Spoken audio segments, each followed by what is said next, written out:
All right, we are live on YouTube. Welcome to Navigating the Modern World with Coach Eli.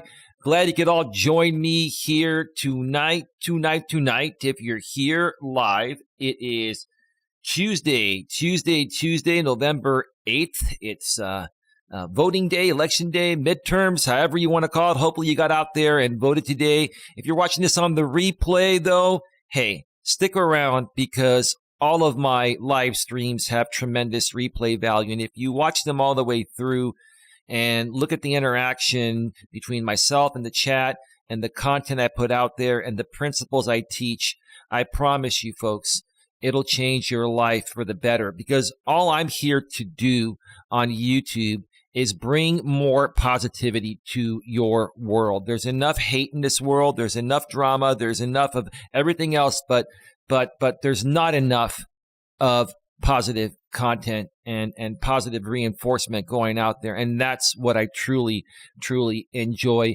doing. And, I'll be honest, I don't expect there to be a whole lot of people out here tonight. I know there are many other streams going on tonight.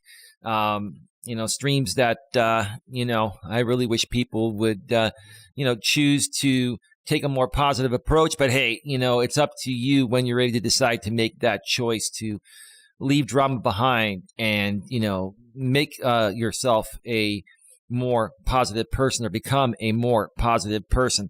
Before we get to tonight's show, let me first of all make sure that the YouTube notification has gone out. And it looks like it absolutely has.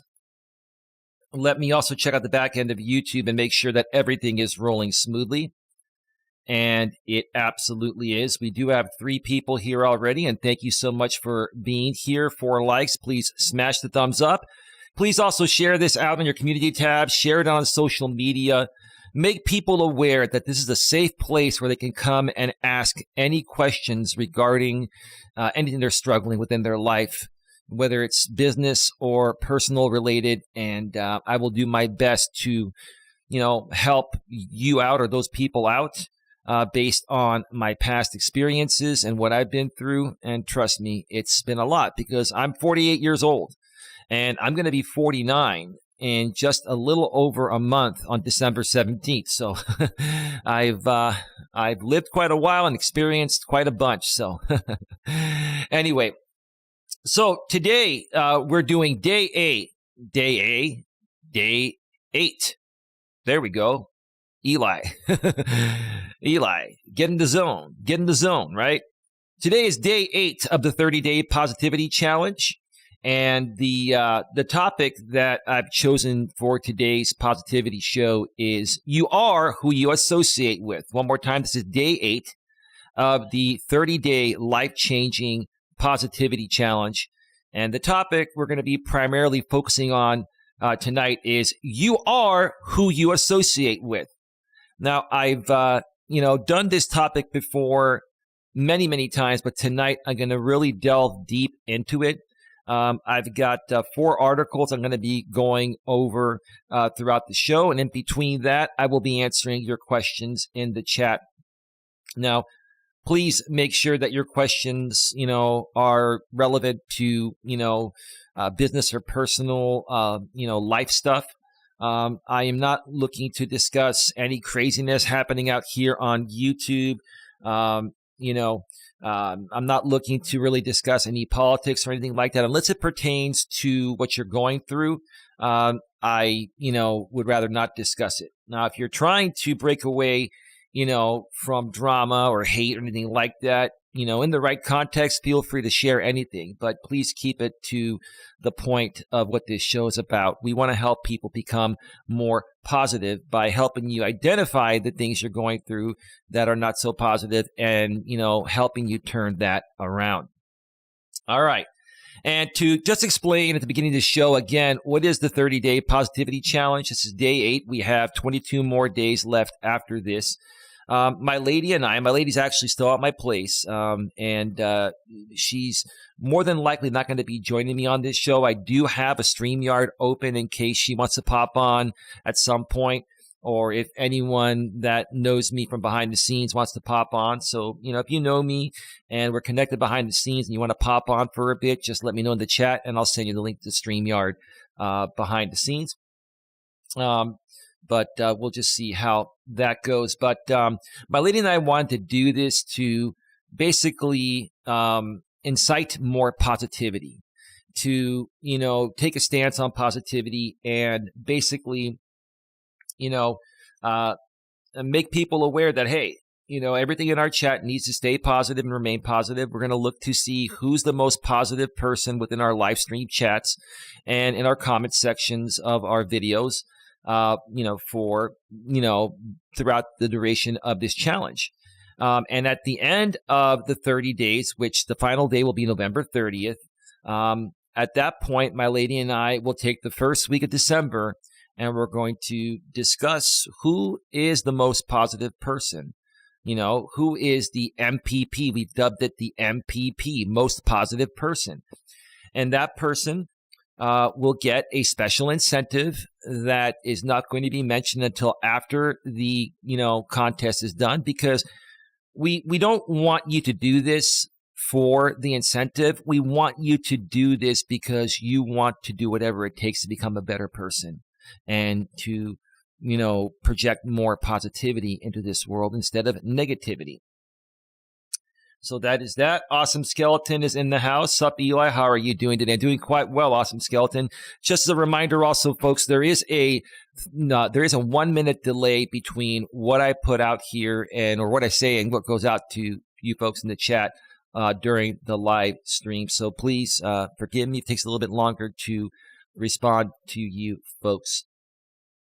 I plan on being on at least 2 hours, maximum 3 hours. We'll just kind of see how that goes and see how long it takes for me to get through the material. So that is that. Again, get any questions or, comments or anything you want to, ask in the chat related to life coaching, business and personal coaching. And I will respond to you as I go through these articles. All right. So let's go ahead. Let me first of all make sure that everything sounds okay. How are you doing today? Doing quite well, Awesome Skeleton. Okay, yeah, we're rolling smoothly. We are absolutely rolling smoothly. Okay, so let's switch on over to the browser screen and get to the first of 4 articles we're going to be going over. This first one, I actually found this on Reddit. I've been a paying member of Reddit for well over a year now, probably about a year and a half or so. And I really, really love the Reddit community. There are a lot of people out there that speak freely and, speak constructively. What's really, really cool about Reddit, for the most part, it's not like YouTube where people are, some people on YouTube, they trash talk other creators just to get a back and forth going and to gain attention and views and subs and super chats. Reddit's really a cool place where people share their thoughts, and you can learn a lot from what the people share on Reddit. So check out Reddit if you haven't already done so. They've been around for quite some time. And also, this is an unpaid endorsement. Consider becoming a paid member and supporting the platform. It's really cool. And becoming a paid member gives you more credibility, and you're going to be able to post in more areas because Reddit is based on the trust level of how long you've been around, etc. It's a lot to explain, but check it out. It's definitely worth it. All right. This is from the subreddit r/conspiracy.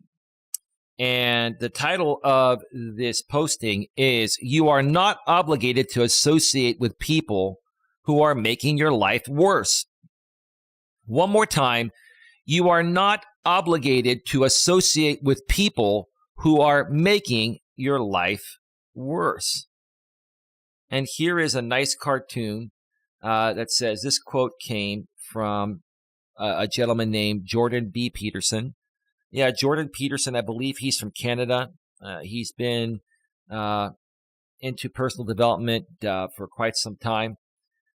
He's done lots of videos and He's quite an inspirational person. I don't agree with everything that he states, but he has some good zingers every now and then. And I really like this one. You are not obligated to associate with people who are making your life worse. And I have to ask you folks, why would you want to associate with people that are making your life worse?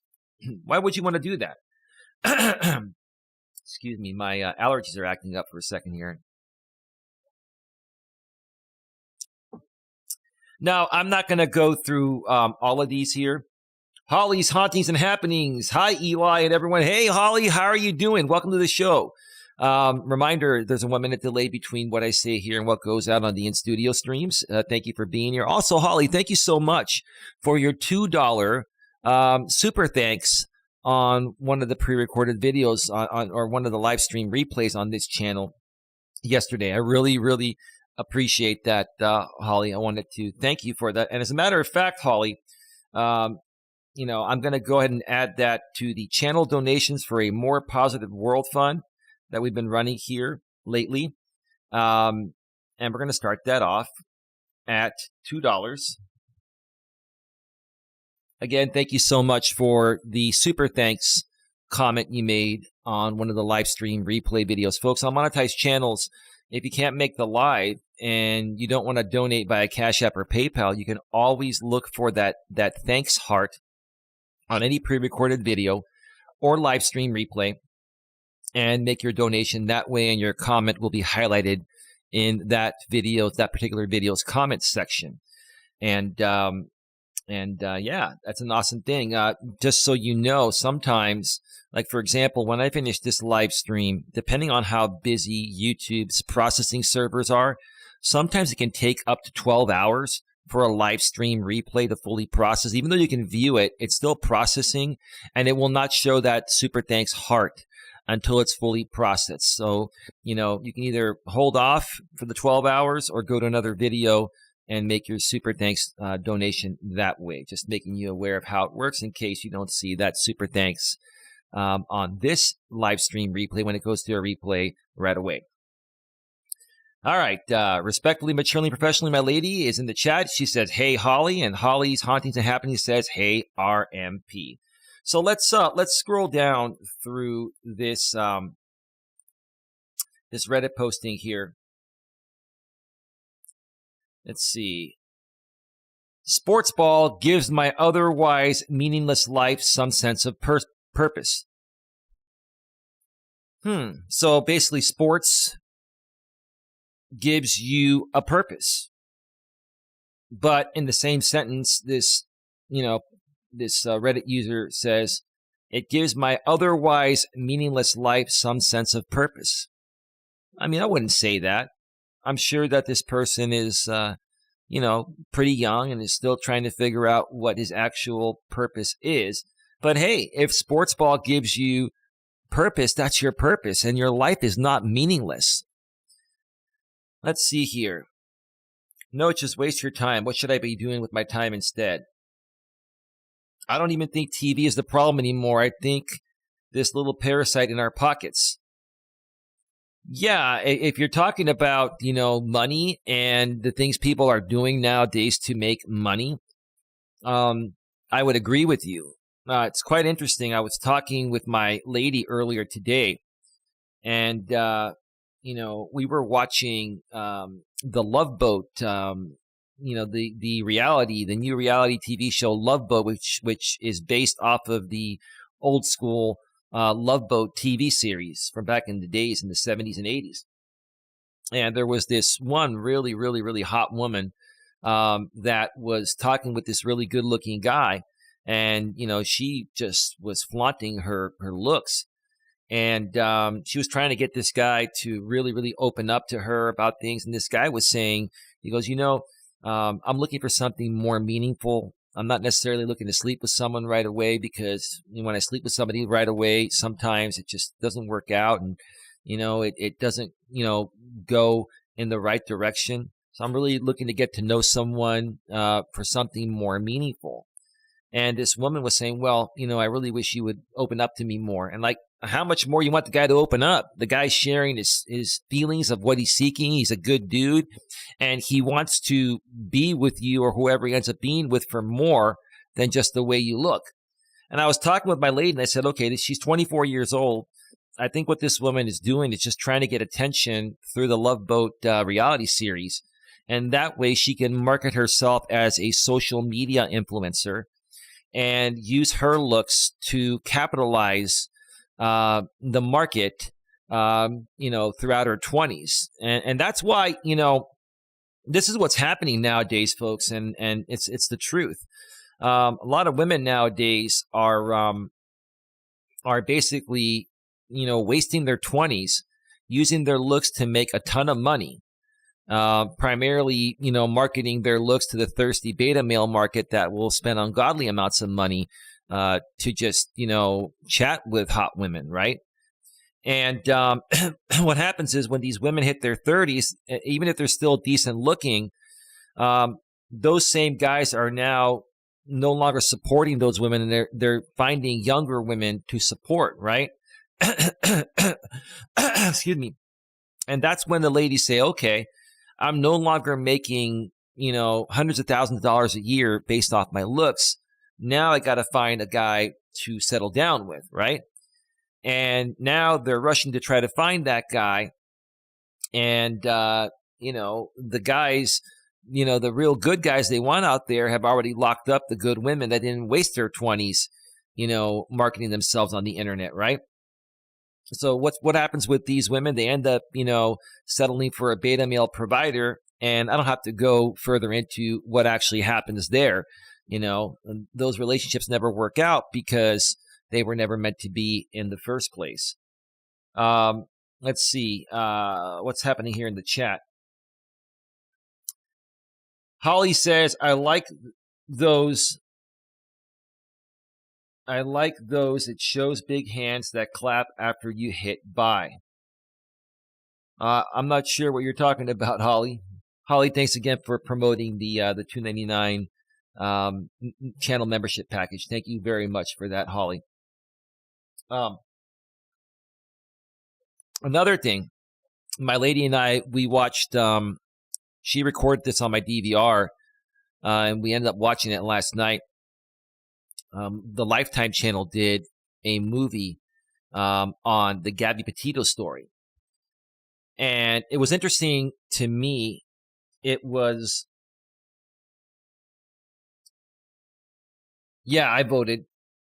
And I mentioned at the beginning of the show, yep, I voted. And I'm sure you did too, Holly. Everyone here on my end did vote. The Gabby Petito story, as I was watching it on Lifetime, and the way it was presented by the creator was to try and further protect women from, dealing with someone. Hold on a second. Babe, what are you saying?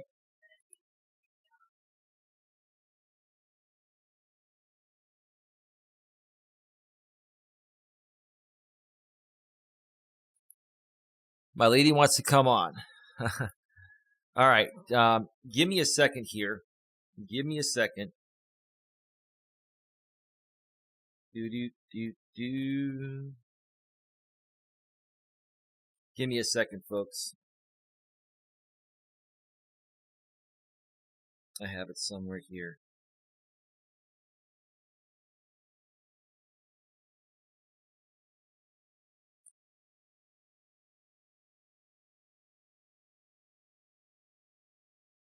All right.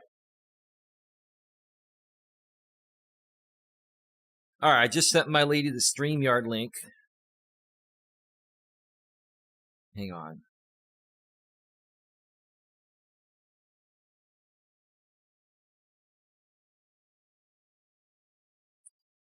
Sorry about that, folks. Okay, I just sent my lady the StreamYard link, and her and I are going to be, I guess, talking about this. She heard me talking about the Gabby Petito thing. The super thanks, Holly? Yeah, okay, that's what you were talking about. Okay, cool. her and I are going to be talking about the Gabby Petito thing, and that is her speaking of the devil, right? Hey, baby, welcome to the show. Hey, baby. Do you have your headset on and all that? I do have my headset on. I'm ready to go. So, baby, did you want to come on because you heard me discussing the Gabby Petito thing? Yes, and the Love Boat show. Oh, okay. Well, I just finished talking about the Love Boat show and that woman that basically um, is trying to use her looks um, to get her way with a man that wants somebody real. And I was also stating that she's basically I feel she's basically on that show just to get noticed so she can become a social media influencer and then leverage her hot looks throughout her 20s to capitalize off Yeah. of it. Go ahead. Excuse me. Yeah, no. And I just wanted to state the fact that this 24-year-old male acted so maturely when talking to her, even though he did pick her again at the end. But I think he did that for a safety reason because the other two were just, he wasn't at all interested in, and he didn't want to string them along because he's a good guy. Yeah. And see, here's the thing. I think that woman, you know, has been shit testing him. And women naturally automatically shit test men to make sure that they're not weak men and they're strong enough to be with them. But at the same time, I think what's happening to that hot woman is she's getting a reality check from a guy that basically is saying, you know what? Yeah, you're hot. Yeah, it would probably be amazing to bang you, but I want more than that. So I'm not interested in banging you unless you're the right woman for me. And see, Mhm. when that comes from a very good looking young guy that's mature and respectful like that, it throws that woman off because no Yeah. other It guy threw she's me off. encountered. Right. It basically it's basically no other guy has approached her in that way, and that's something different, right? Because when Yeah. women are hot and they're constantly told by every guy that they encounter that they're hot, that's nothing new. That's boring to them. Okay, so I'm hot. So what else do you have to bring to the table? The woman is saying, well, this guy is bringing something new to the table, and in essence, without him telling her, he's basically telling her subliminally, what more do you have to bring to the table, lady, besides your hot looks? Because there are many hot women that would Exactly. love to bang me, that would love to bang me right now. So what, that dude exuded masculinity, very cool and calm guy, not a sissy, but not an arrogant, pompous ass, a very, very well balanced man. And the interesting thing is, you told At me the age of he 24. at the age of 24, you told me that his parents didn't have the best relationship when he was growing up. No, they separated. Okay. But I'm sure his He came parents from were a both broken still, family. sure, but I'm sure his parents, both still raised him and they had shared custody. And that's probably why this guy turned out all right. Or he just said, you know what?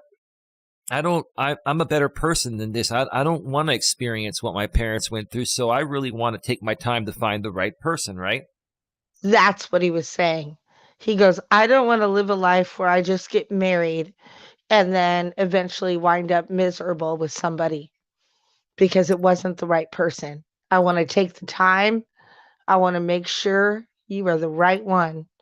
And we can't, and he even said, he goes, if we just start banging right now, my head will be clouded. I don't want to do that. Right. I want to get to know you. And Right. that's like so honest for a man to say, is that, he's just basically saying, I know I respect you so much as a woman and what we have Hmm. going on here that I don't want to do that right now because I want to know you more. And then I Yeah. want to lose my mind with you.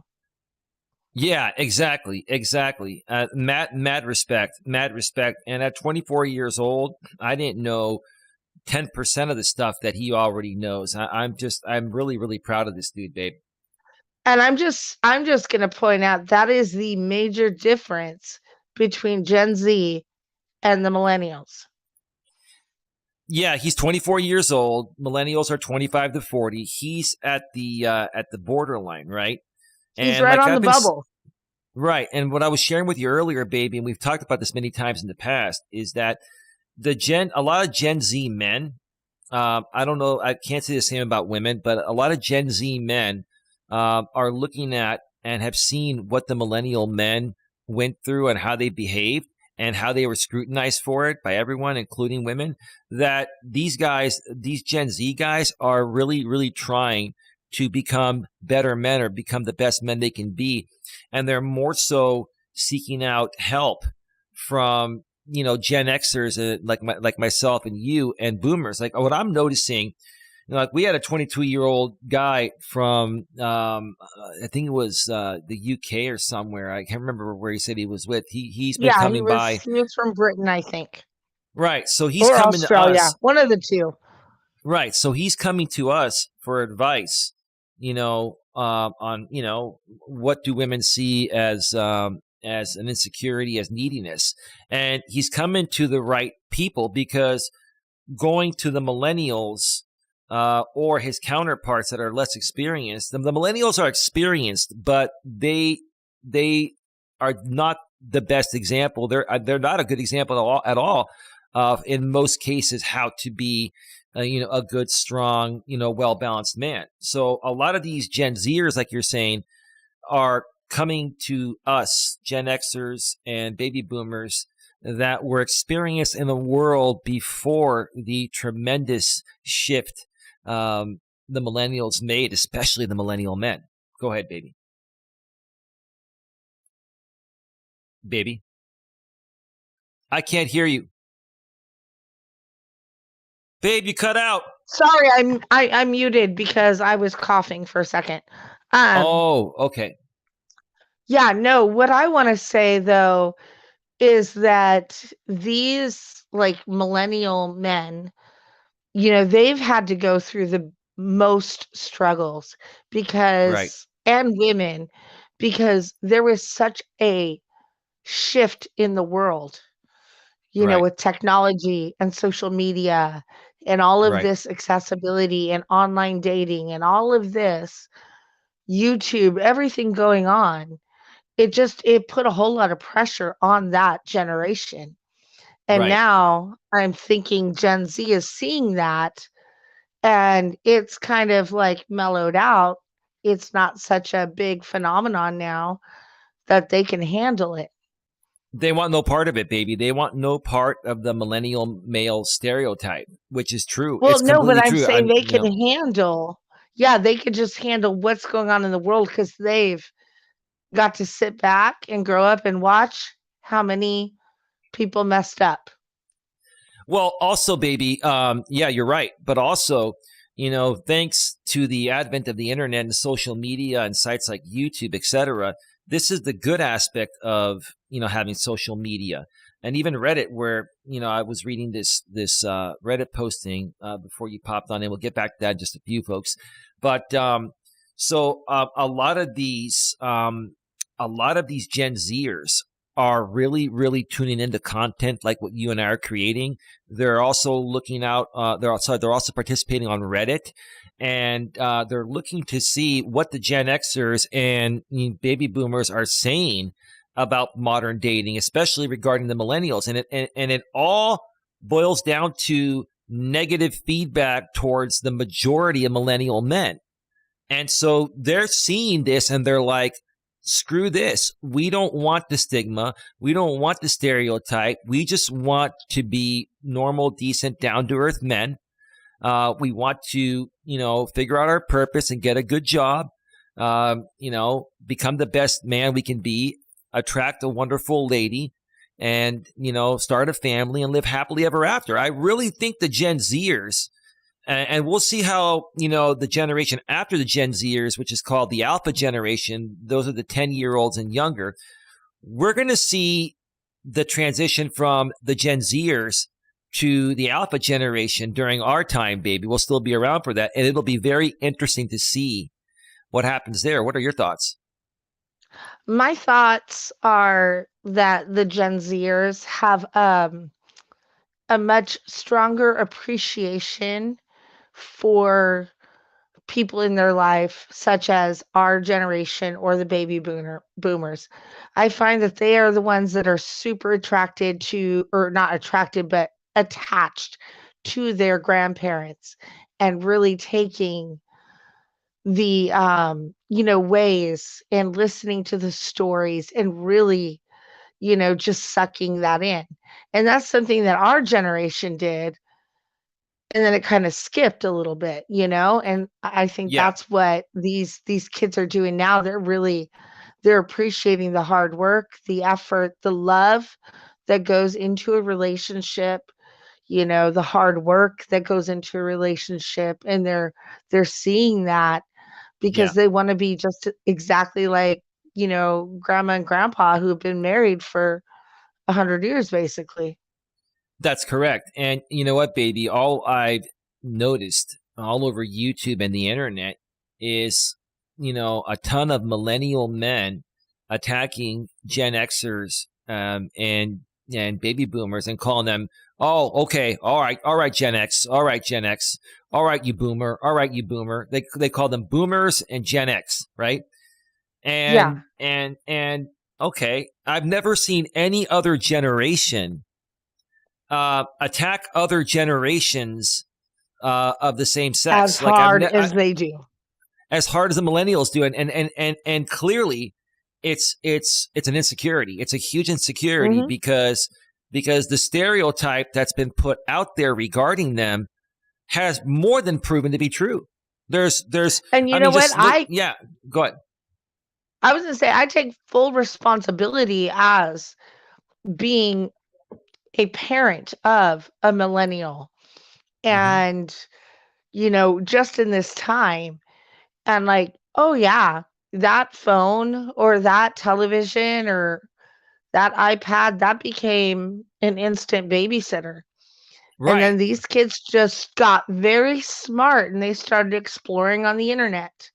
Hmm. And that's when it went south. I remember, I think my daughter was 9 years old when she got onto MySpace. Oh wow. That's a dangerous age, Yeah. Yeah. Yeah. and that's when all of this was coming up, and if parents didn't pay attention, then yeah, then you're gonna come up with these kind of kids that are just entitled. And yes, mine does have entitlement, but we did school her. She's just right now, I think, being a bridezilla. She's Yeah. feeling so entitled because she's the bride and she can just call all the shots. Yeah, and baby, real quick, old Rusty Lantern's back in the chat, and he seems to be fine. He says it really makes me sick to see such low numbers here with good people and high numbers with gutter trash people. Yeah, I did make a couple of community postings throughout some of my channels to promote this tonight, and I was saying, remove the drama, from your life tonight, and come join us for a positive show. And that's okay.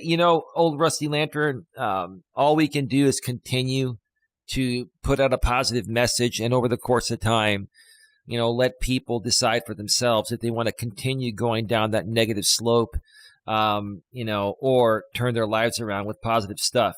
And that's why tonight, we're discussing you are who you associate with. So, all these people that, want to follow content creators that create, gutter trash, like you're saying, they're doing it because they relate to them because they're gutter trash too. So gutter I love trash, that gutter uh, trash.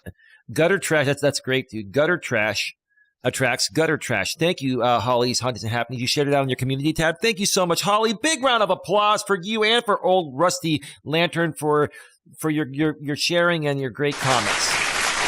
Holly, you know how much I love you, lady.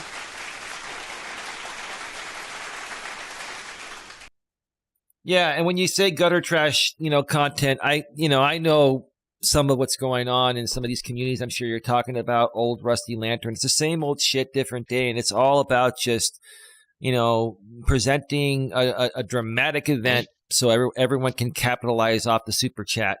You know, like I don't get as many super chats, but you want to know something? Every time I do get one, I really feel it's well earned. And I would rather well earn my super chats than make money for being a numbskull on YouTube. You know what I'm saying? Go And ahead, we are babe. so appreciative of all of that because Everyone, we every penny. know that every penny, because we know that the people that are donating are actually truly enjoying our content. It's not just for instigated drama that they want to support. Right. They're saying, thank you. Thank you for this. And, you know, let's keep going. Right. Now, baby, let's do this. Let's talk about the Gabby Petito thing while I have you here.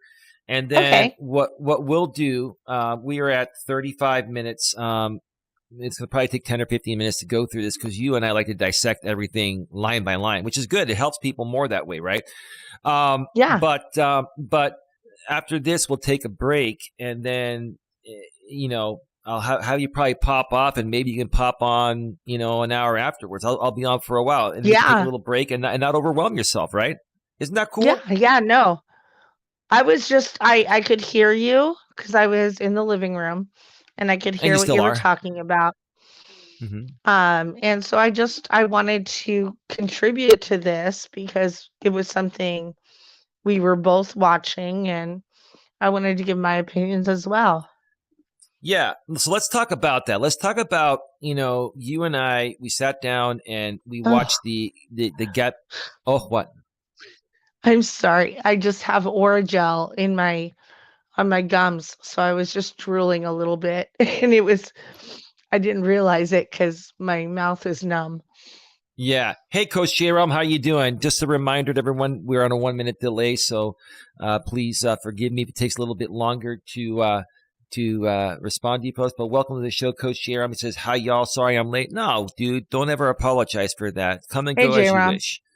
You know that I know you're being nice, and I appreciate that, but you know, we're not like any other content creators that are going to yell at you and hold you accountable, but we appreciate your kindness. So thank you for that. But babe, let's talk about the Gabby Petito story that you recorded. I think it was on last week, and you recorded it on my DVR, and we watched it last night. It was a Lifetime movie that was done on, former YouTuber Gabby Petito.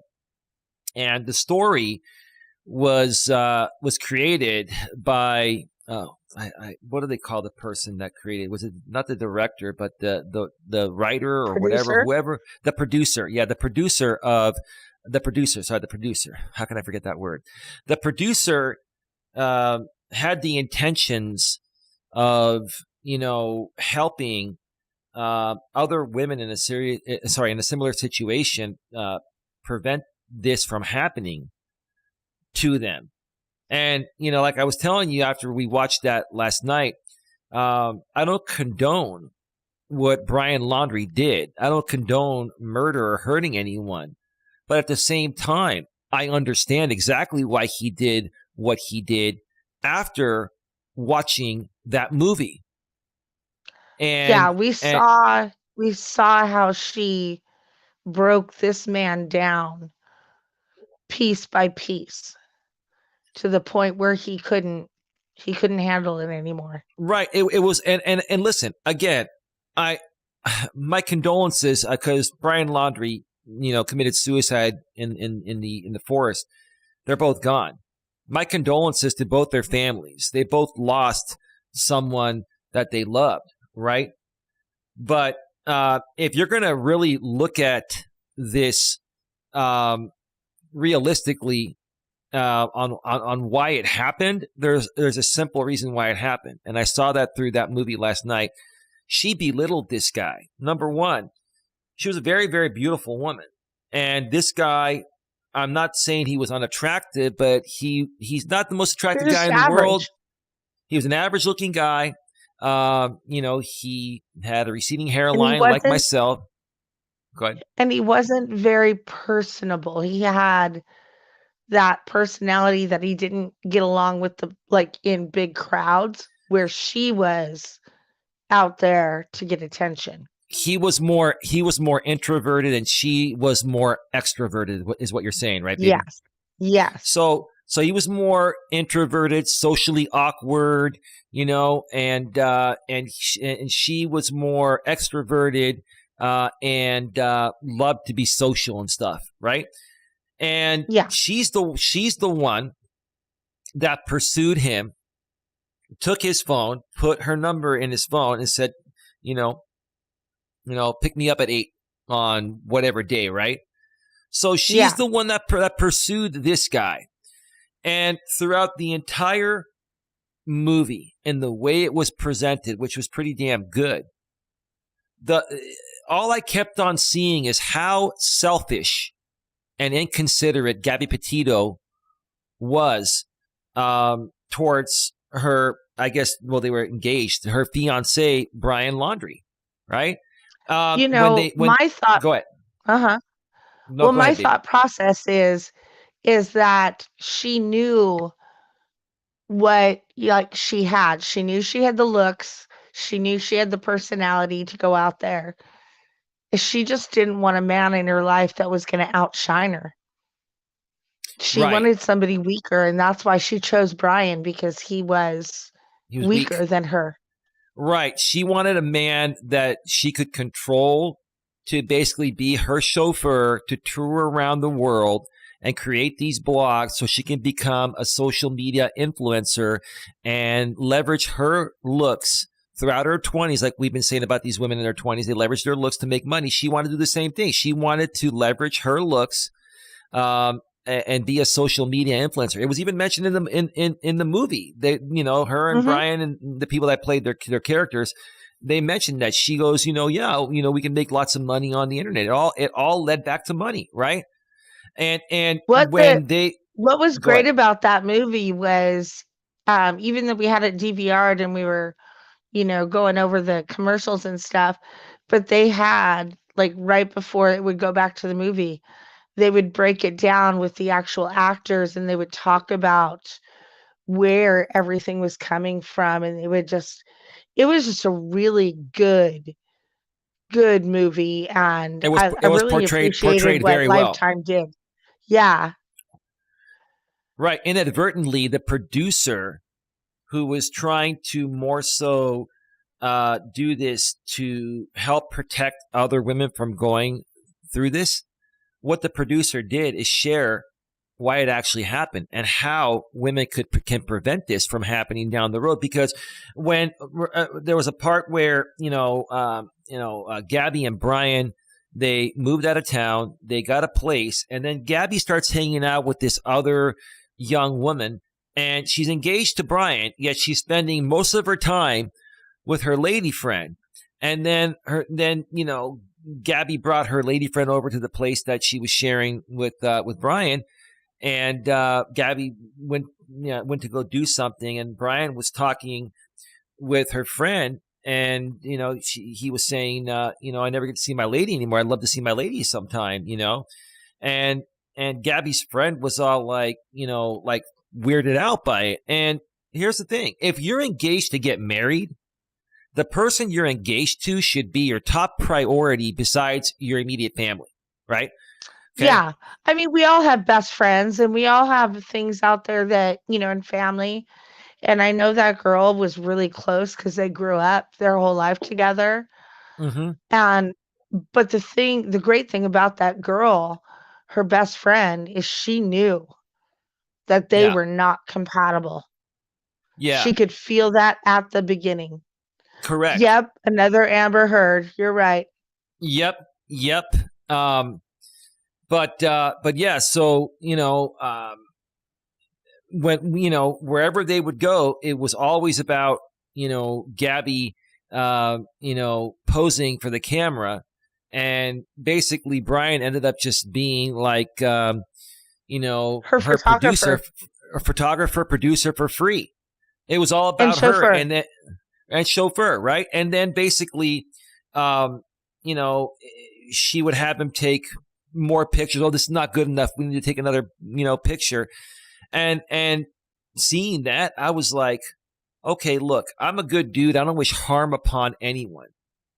I don't wish harm upon anyone at all, and I don't condone what happened, but I understand why she lost her life.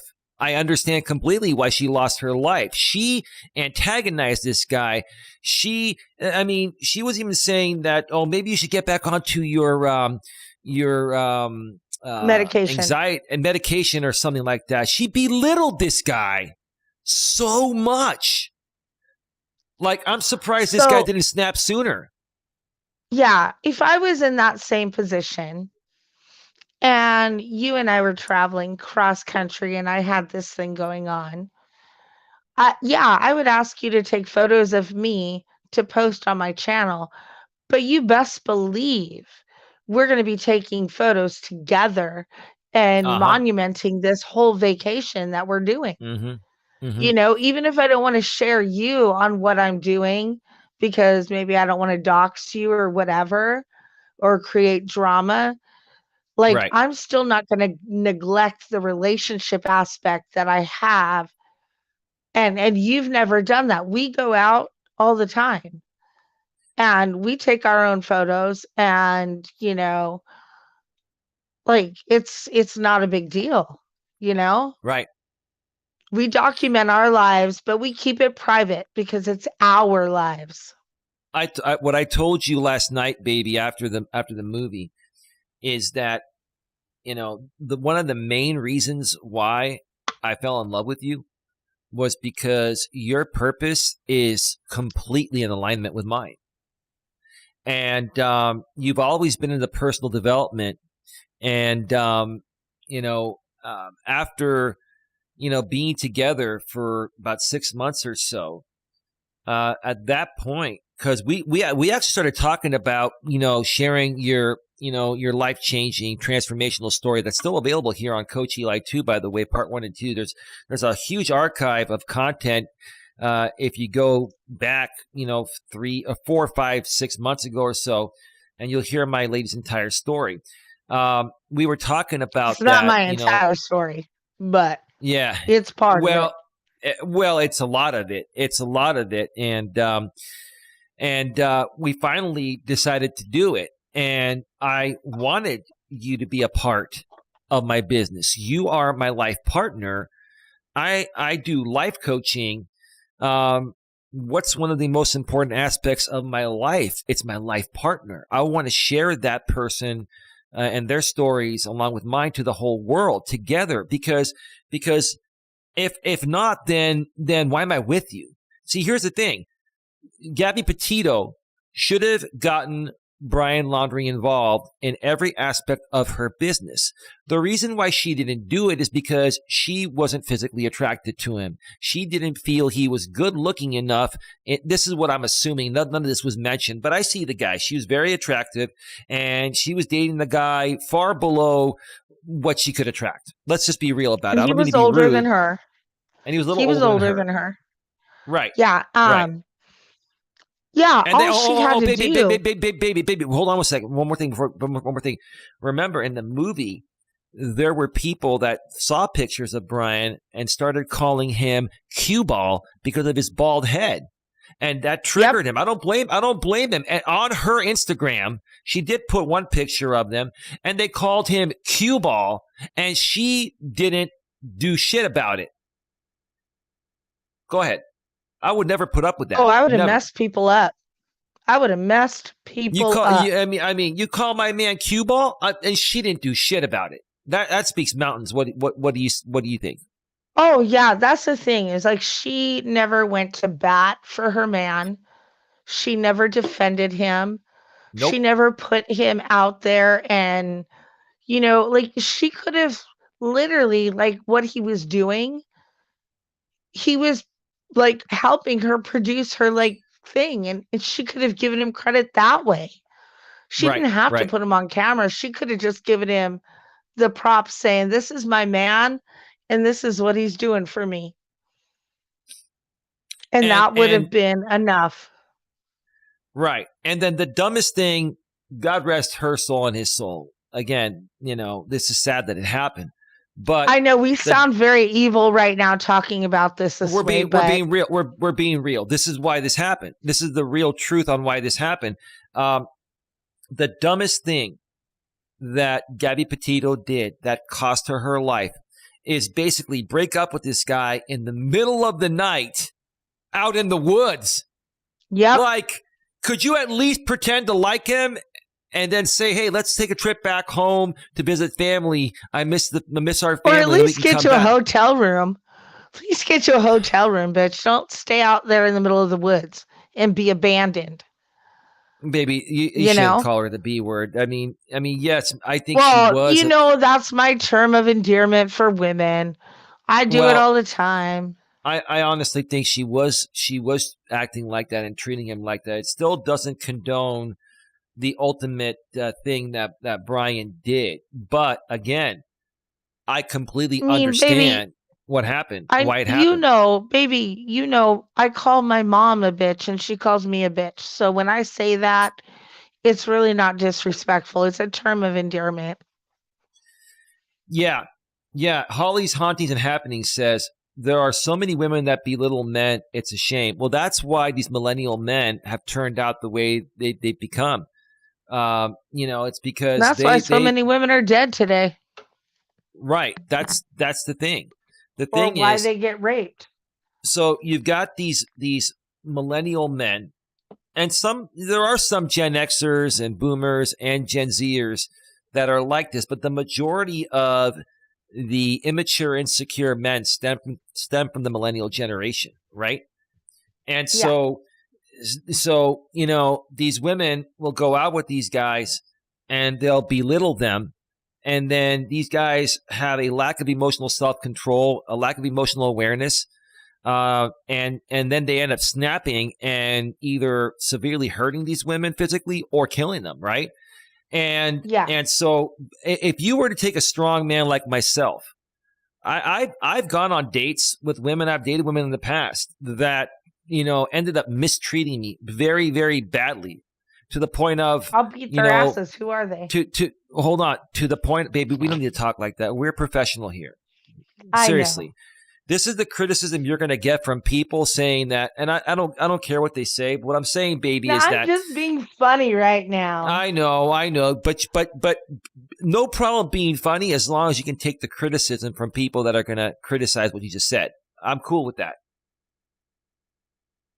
Okay, Coach Eli says, okay, seriously, I'm drinking, so I'm watching, but I'm not really listening. Well, then that's all good. That's Well, enjoy. That's all. Enjoy your drink. Hey, it's all good, bro. It's all good, man. Cheers to you. But here's the thing, baby. A strong man like myself, and I've dated a few women like this in the past, and they basically tried to come at me at the same level that Gabby came at Brian, and it did hurt, and I was upset, but I didn't get mad at them. And I never laid a hand on them, and I would never ever do what Brian did. All I did was walk away. I said, hey, this isn't working for me. I got to let you go, right? And I walked away, right? And that's what we need to teach men more so to do. We need to teach men and women too to better identify the people that they're looking to date and possibly get serious with and get married. We need to teach them to identify behavioral patterns of incompatibility, and if it's not working, you've got to exit as soon as possible, right? Or if someone's trying to belittle you, you've got to walk away from that. You take a stance. Yeah. You give one chance. Hey, look, hold one more thing, baby, before you say something. I didn't sign up for this.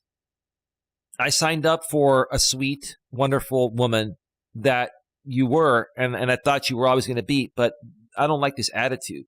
So either you change this attitude or I'm out, or there's a door. Don't let it hit your ass on the way out, right? And one of two things will happen. She'll get pissed and walk away, or she'll apologize and you'll move on. Now, that did happen with Brian and with, Gabby several times. But the second time it would happen, if it happened the second time to me, At that point, I would say, okay, I'm done. You didn't understand the first time this happened. You apologized for doing this, and you say you never do it again, but here you are doing it again. I no longer want to be a part of this. You are not, who I thought you initially were. And then you just walk away. You don't lay a hand on her. You don't even say anything bad. You just say, hey, look, it's just not working out for me because We're of not this. And then compatible. then you walk away. That's it. Go ahead. No, I also just wanted, like, I don't know, like you and I were talking earlier, and I was saying how women these days, being single and alone and going out there in the world and meeting Mm-hmm. men in their 20s and 30s, like it's scary. And that's why they're a little tougher. And like, because these men have not been right. They've not been gentlemen like you, your father, my father, other men out here. You know what I'm saying? They, they want to see what that woman is financially worth and vaginally worth, Mm-hmm. and they take advantage of it. And so she has to be strong out there. Some of these girls have to be strong to like Mm-hmm. get through this. And I told you that. Like there are literally drinks that you can order at a bar that are not Mm-hmm. even drinks. You just say to Yeah. the bartender, and they're going to have security on that guy instantly Right. because that's what Right. this world has become. Us ladies, it's not safe sometimes, you know, where back in the day with my my dad, your dad, they would never take advantage of a woman like that. Yeah. Yeah. Well, baby, let me read what Holly wrote because it's very interesting here. Holly's Hauntings and Happenings says, and Jerome, I saw what you wrote there, your famous phrase. I'm not going to Yeah, read it you're out loud. funny as fuck, J-Rom. People can read it in the chat. Holly says, do you think women, let me answer this first, baby. Do you think women do that because they grew up seeing their mothers do the same thing? And furthermore, Holly says, I mean, what is the thinking behind doing that to men? Let me explain what I think it is. And baby, you can let me know your thoughts. Holly, women nowadays are completely different than they were even just 20 years ago. The internet and social media and the value having a social media influence nowadays is huge. It's the most lucrative business anywhere, right? These young Yes. women that are attractive understand the value of marketing themselves based on their looks alone. They just have to find something that's somewhat interesting and create content, and they're going to have a group of thirsty beta males supporting them. That's what happens, right? So Yeah, and Holly, yeah. sorry. Go ahead, babe. Go ahead. I was gonna say, and Holly, like, yeah, I mean, what is the thinking behind that to do that to men? Like, there is no thought. These are just people being spontaneous and just flying off of the seat of their pants. They're not thinking about anything. They're not just actually conceptualizing what life is like and what they want. Okay. They're just Let taking a bird dive off the roof. Okay. So let me ask you this, babe. If you're a woman that's 20 years old and you're working at Starbucks as a barista, right? Uh-huh. And let's say you're even working full time, you're probably going to be making after taxes, you're probably going to be clearing $1,500 a month, maybe $2,000 if you're lucky, right? Okay. Oh, and a little bit So, more. They make about $24 an hour here. I'm not talking about California, baby. It's also 10 times more Oh, expensive to live here than anywhere. What I'm saying is, sorry. this is the thing that I've had to get better at understanding, and I'm sure it's gonna resonate with you as we continue doing this. California, parts of California, parts of New York, different major metropolitan cities across the country, they have a higher cost of living, higher wages. We're talking about on average, right? Okay. So let's just take on average that the average barista, in their 20s, is going to probably take home about $2,000 per month or so, right? After taxes, okay? That's $24,000 per year after taxes, right? Okay? Why in the world would any woman want to work 20, 30, or 40 hours per week to make $2,000 a month when they can work 5 hours a week, 20 hours a month, and make $100,000 a month doing that? Mhm. Now, those are That's extreme why there are cases. so many strippers in the world. Well, yeah. So, but on the flip side, right? This is the problem I've had with women in the past. I love women. I love you, right? This is the problem I have with women. I've had with women. I still do. You can't say that men are exploiting women for sex when you ladies When are we put exploiting our shit out there. right. When you ladies are exploiting yourselves for money, right? That's, I mean, Exactly.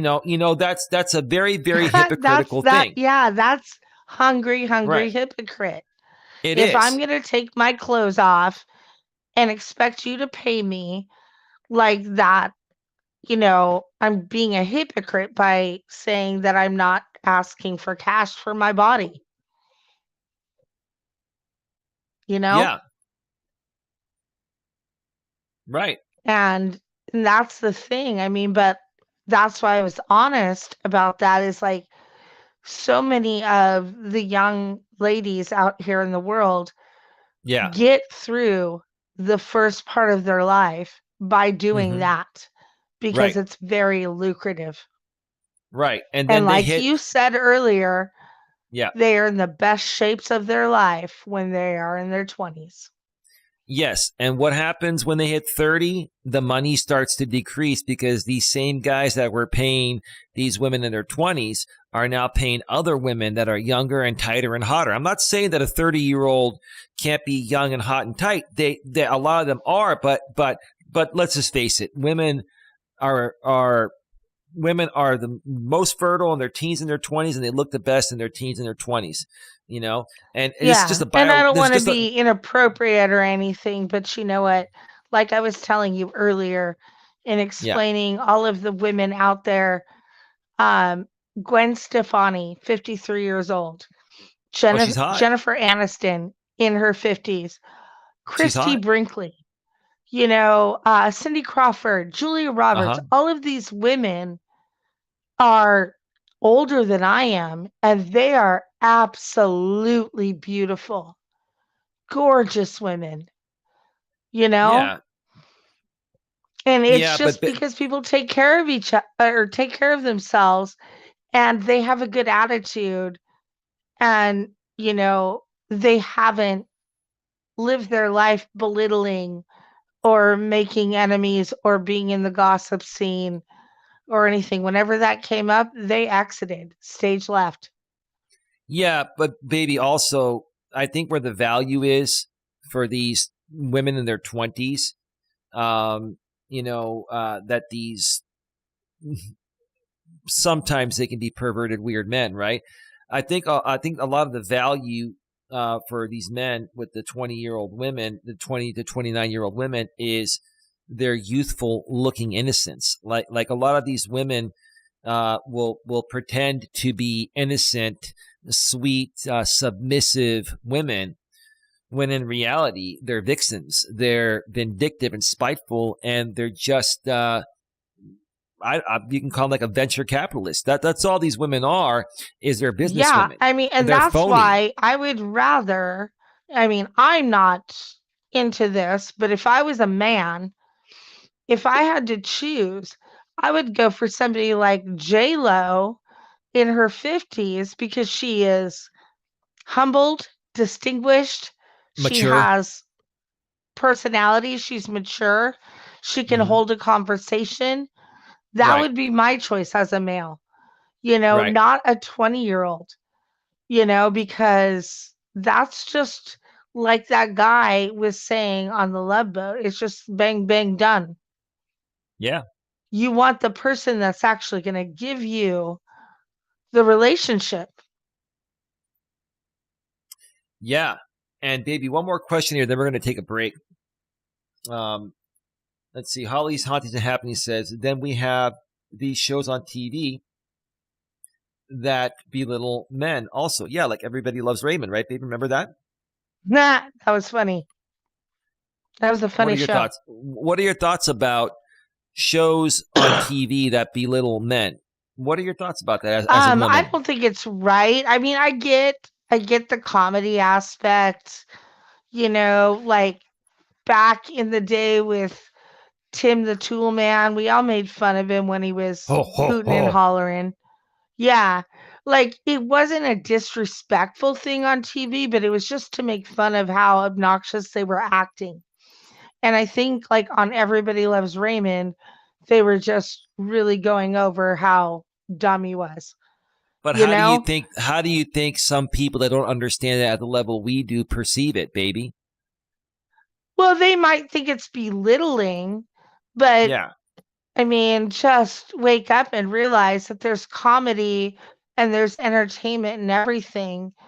And, um, you know, I don't have any ill feelings or like any like thoughts that Ray Ramondo is like not a real man, You mean Ray based on Romano? his, Romano? yeah, Romano, based on Yeah. his character in his show.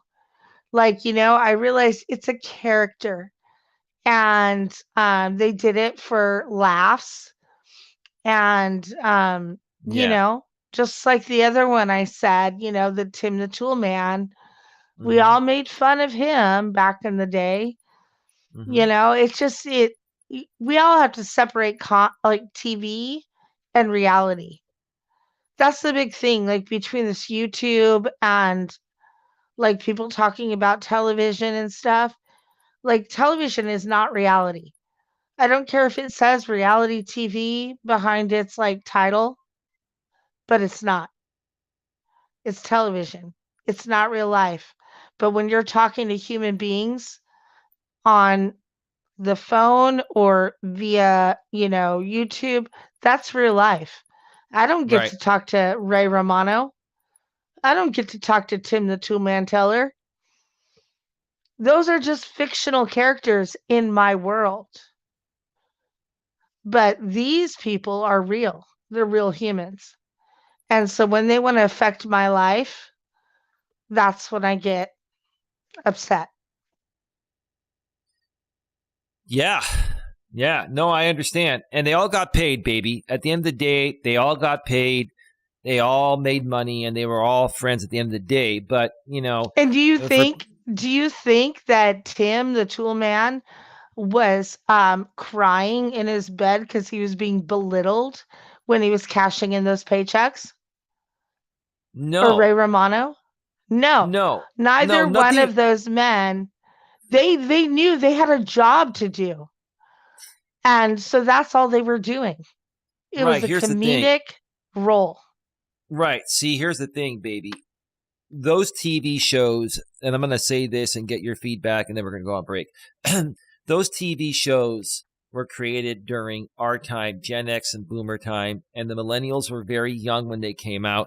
And so we understand the comedic aspect of it much better than the millennials and the Gen Zers do. It's a different generation, right? Why? Because we And don't get so, Dawson's Creek as well? well, okay. Uh, okay. Gosh, you like to throw things in there. But what I'm saying here is this, baby. When you have the newer generation, the millennials, see these Gen X shows where men are being belittled, what is that going to tell the millennial women? That's the way we should treat men, or that's how we should look at men, right? And then men are going to be like, oh, this is how we're supposed to be, right? The mainstream TV and mainstream media has had, at least in the past, sorry, a lot of influence on how people turn out on top of their, upbringing from their parents. Now that's shifted to social media. What are your thoughts about that? And I'm going to read Holly's comment before we go to break. Um, yeah, no, I totally agree. There's been several shows over the decades of TV that I've watched that you can see where they have belittled men or made fun of, or also on the flip side, made the woman look like she was the one that needed to be barefoot and pregnant. This is a Right. stigma in community and, in our lives. And that's why it's on television. And that's why we can sit here in our beds and Mm-hmm. just laugh and know that it's not our life. When we watch these true things, Mm-hmm. these documentaries or true crimes, or even the intervention type of shows where they show people that are needing help, that's when it really strikes. It's like that's real. But I go to those other shows just to laugh because that's what it's all about, Right. you know? But but yeah, no, I don't get the whole Degrassi high, so I wasn't in the whole millennial phase. I did like Hannah Montana though. Yeah. Yeah. That's great. That's great. Um, Holly's haunting the happening says, yes, but I just think that TV makes an impression on people in real life. As you were typing that, Holly, I had already said a similar thing, which you probably heard by now because there's a 1 minute delay here. It's interesting how you were thinking at the same level I was thinking regarding this. And I think my lady understands it now too. TV does make an impression on people in real life. And, also for the new generation, the old generation of TV, that we perceive as humor, in our generation, they could perceive as that's the way things should be, right? So that's what I think has happened to a lot of the millennials. Is a lot of millennials actually love the older type of content that we grew up with, baby. They Oh, they like the love old Full House. they love the older shows, the older movies and stuff like that. But they don't understand that some of the things that are coming up belittling are just like a joke, and it's not the way things should be in real life. So it basically influences them to behave in a way that's, in my opinion, is just not right, and that's Yeah. contributed to the downfall of society. That's honestly, any generation, millennial or whatever the generation would have been, or what, any time that this shift would have happened, that generation, no matter what they were called, millennials or something else, would have gone through the same thing the millennials are going through right now. That's how I feel about it. Do you want to know what I love about our generation right now on TV? What's that? Is that they're coming back and they are redoing the shows of our time.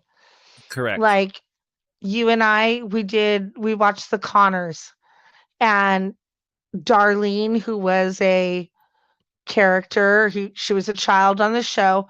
She's the one that's come back and produced it. I mean, Right. they did Fuller House on Netflix and with all of the original cast. And it was just so amazing to just come back, to that. And I really appreciate that these celebrities are coming back to the good old days, you Right. know, Right. the good days of TV. Mm, absolutely, baby. Yeah. That was funny, says Holly. Okay. All right, baby. So, What was funny? um, what was she referring to that was funny? Belittling the men on TV and stuff like that. I think that's what she was referring Oh, to. She'll get in maybe, the chat yeah. at some point, but we got to take a break here because we are at 1 hour and 14 minutes. Got to step away for a break, use the restroom and all that. Baby, I'm going to go ahead and put you backstage, and you can just jump off. Backstage me. Let me know, because when I get back, I'm going to continue where I left off with this first blog, and I have some other content to go through. But you can pop on in. Yeah, because we're all done with the Gabby thing. Yeah. Yeah. If you want to pop on in. That's really what I wanted to pop in on for. Okay, and if you want to pop on in later on in the show, just let me know. I'm going to be on at least for another hour and a half or so, so we're all good, baby. Thank you so much. In case you don't come back with us tonight, baby, thank you so much for being here. Your insight is incredible.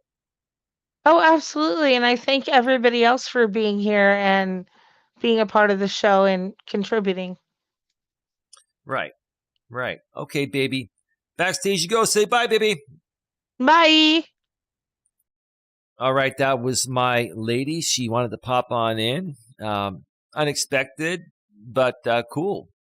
I made her aware, I got a StreamYard already set up. So if she wants to pop on in, or if anyone else wants to pop on that is connected with me behind the scenes, I can send you the StreamYard. Let me know if you want to pop on and share your thoughts regarding what we're doing here tonight. It's day 8 of the 30-day positivity challenge. And, we're talking about, you are who you associate with.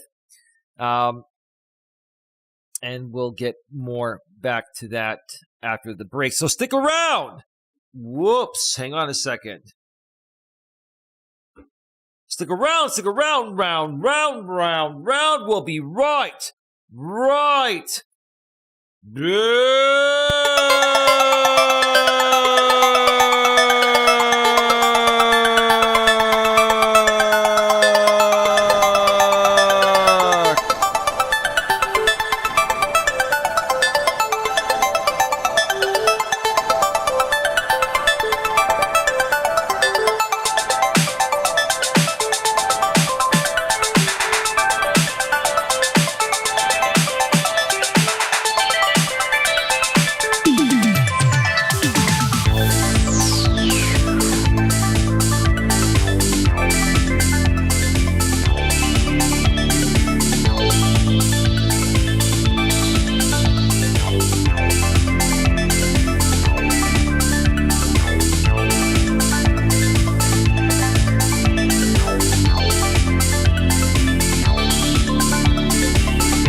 We're back. Welcome back to the show, everybody. Welcome back. What a great show so far. Yeah. Yeah. Ooh. Yeah. The song is called "The Making a Thumbs Up" by Joe Bagel from the YouTube audio library. Some nice soothing music to re-enter the show. Yeah. Whew. Yeah, day 8 of the Life-Changing Positivity Challenge is here, folks. Woo! And I feel good. Hopefully you feel good too. That's what we're all about here on Coach Eli 2 Authentic Live Streams and the entire Coach Eli network, along with my lady. If you missed the first part of the show, go back and check out the replay. My lady joined me. We had some very interesting conversation regarding, the Gabby Petito story in ways unlike you've probably heard before. It'll shed some light on, how to better handle things in situations that aren't working out. Basically, just walk away. Anyway, let's get right back to it. Welcome back to Navigating the Modern World with Coach Eli, live here on YouTube, live on Coach Eli 2 Authentic Live Streams, the most positive place on the internet. And tonight, like I said, we're running day 8 of the 30-day Life-Changing Positivity Challenge. And tonight's focus is you are who you associate with. You are who you associate with. Whether it's online or offline, who you associate with, who you follow, who you support, is what you stand for and what you believe in. And we'll share more about that in just a little bit. But before we get right back to it, I would like to remind all of you that this channel here, my other channel, my main channel, Coach Eli, Elias, Melas, and this business that my lady and I run together is primarily sponsored through your donations and crowdfunding. So if you feel it in your heart and you're getting value from the content that we create out here, please consider making a donation in any amount based on the value you feel you are receiving. You can do so in one of many ways. You can go to the bottom of the chat while we're here live and click on the super chat or super sticker. On the replay, you can click the heart that says thanks. That's the super thanks, and that'll create a highlighted comment in the comment section of the replay. Or you can donate via Cash App or PayPal. Nightbot is sharing my Cash App and PayPal links in the chat every 7 minutes. On PayPal, you can go to paypal.me/Coach Eli. And on Cash App, you can go to $The Real Coach Eli. And as always, donations are greatly appreciated, but they are not required. All right, let's get right back to it here. When my lady popped on, I was in the middle of the first of 4 pieces of content of 4 articles that I hopefully will be able to get through tonight here over the next hour and a half or so. Let's go ahead and switch back over to the browser screen here. Pop up. There you are. And this was... This is a Reddit posting titled, "You are not obligated to associate with people who are making your life worse." You are not obligated to associate with people who are making your life worse. And I was going through the comments section, and we were also talking about some other things, and my lady wanted to pop on, so we're going to leave off where we left off. Let's see here. We are beyond stopping it at this point. We need strategies now. The silent ones are starting to talk shit is getting real as it should. I don't believe in shit talk. I don't believe in negativity.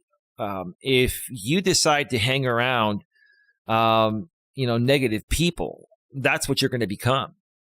And that's what a lot of people aren't understanding. A lot of people out here on YouTube and social media are looking at drama and the shit show as a form of entertainment. But what these people are not realizing is that if you continue to consume that type of content, that's who you become. That's who you are. And if that's not who you want to be and you want to be a more positive person, you have to get away from that. No, we will win. We have the tables need to be turned. No, we will win. We have to, the tables need to be turned back to the people instead of the powerful gears of war are now in motion. Okay, let's go further on down here and read this one. We often have an obligation to fulfill the commitments we make to other people, even when they become inconvenient or unpleasant. You don't have to fulfill any commitment you don't want to. You don't have to associate or participate with anyone or anything unless you want to. It's your choice. It's your choice. We often have an obligation to confront bullies, even when doing so is uncomfortable or dangerous. Well, in the real world, it's different than on social media, because on social media, when you confront people digitally, all it does is it creates a back and forth of stupid drama content that can be considered a form of entertainment to some people, but really doesn't benefit anyone, right?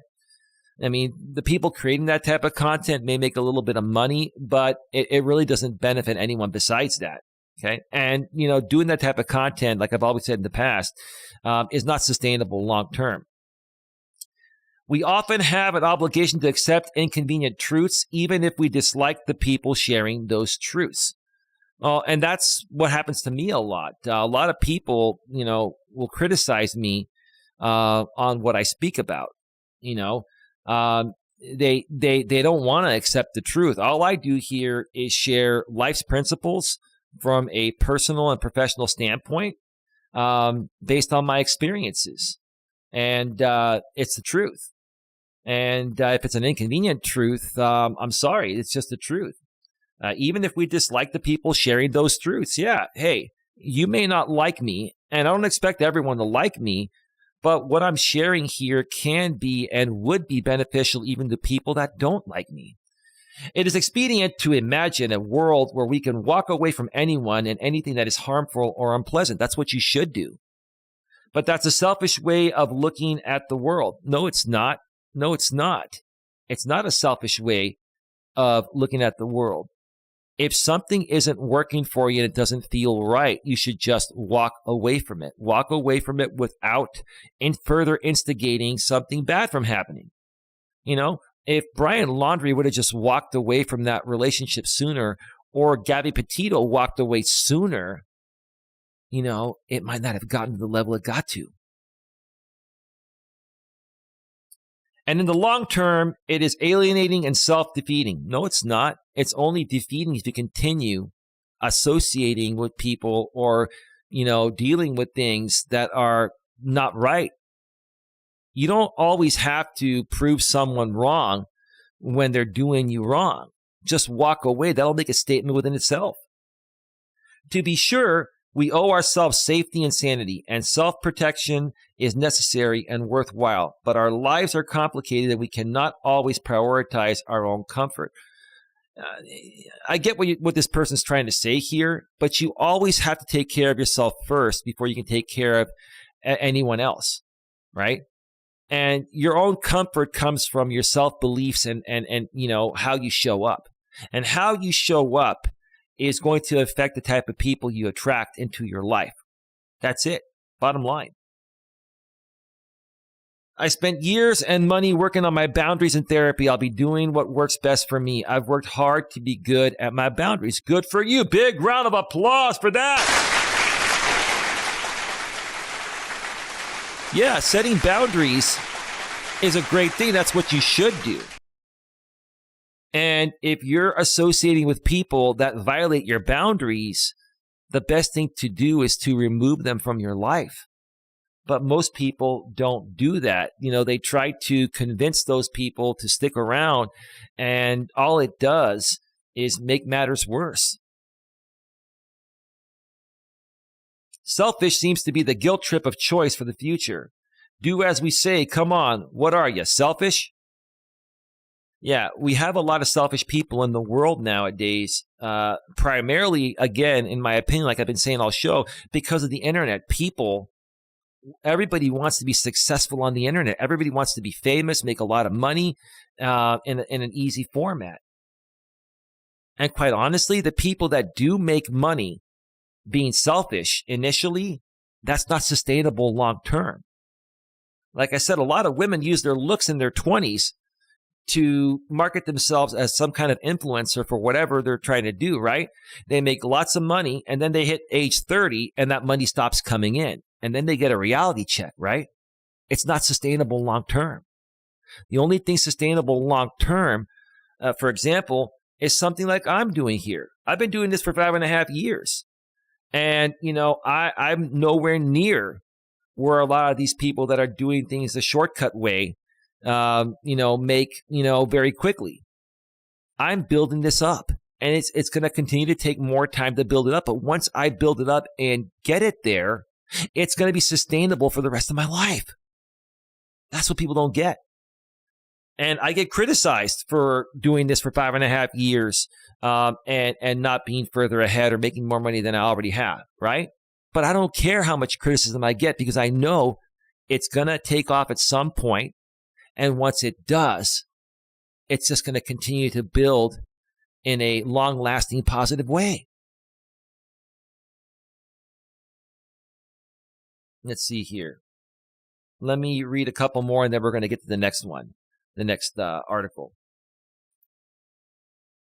Thank you for promoting the channel membership there again, Holly. Appreciate it. There is a middle ground. Some behaviors are objectively selfish and irresponsible. There is a fine line between following authority blindly at the expense of your own hopes and dreams, and living without any sense of responsibility for your own actions. I could not have said it better myself, okay?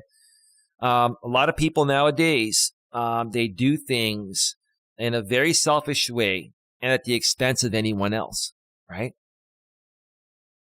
And while it may work for a while, at some point it's going to catch up to that selfish person and they're going to lose it all. And then what's going to happen? They're going to try to get back what they once had, and it'll never come back.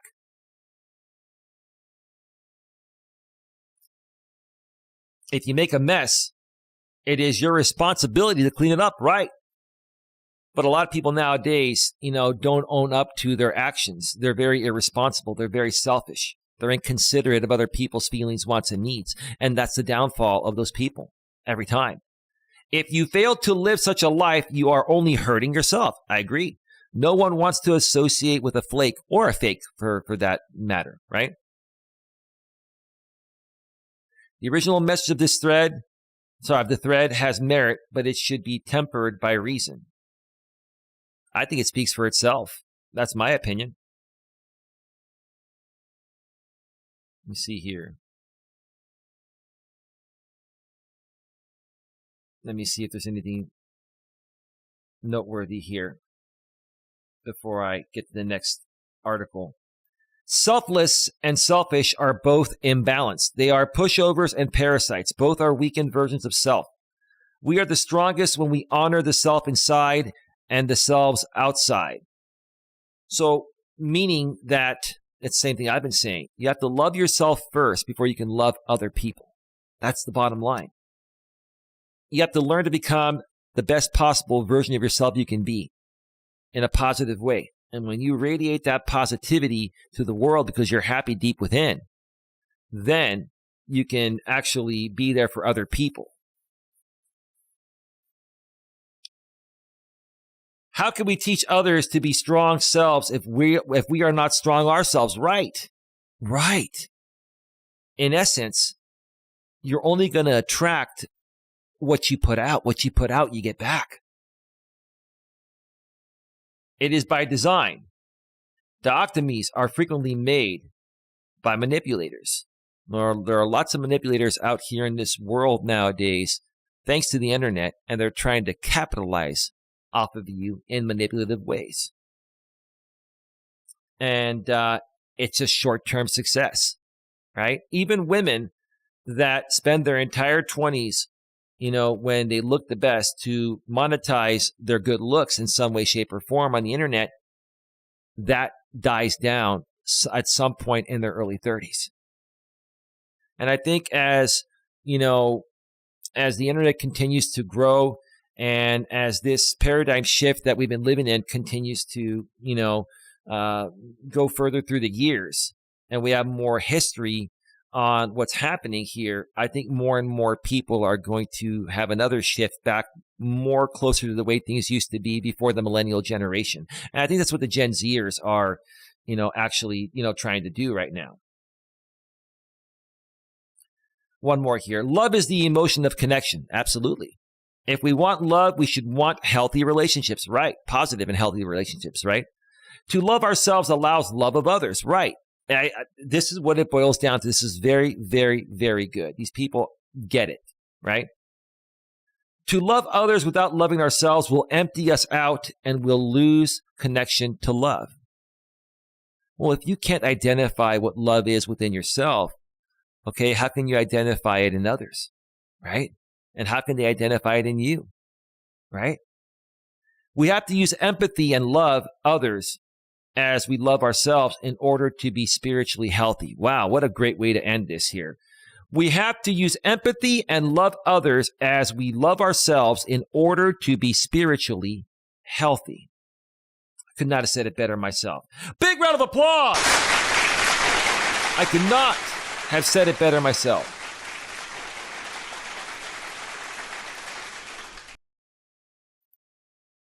Let's go ahead and switch on over to the next one here. But first, Holly's Hauntings and Happenings says in the chat, the easy way out is not the best way. Respect to the people who work hard to get where they are. Absolutely, Holly. Absolutely. Well said. Very well said. All right. This second article I'm going to be going over here tonight is from one of my favorite sites, Psychology Today. And the title is, Who is the True You? The true self may or may not exist, but our ideals and projections about it sure do. And this was published originally on July 6, 2021, a little over a year ago. So very, very relevant. There's a young lady there just wondering, hey, what's going on?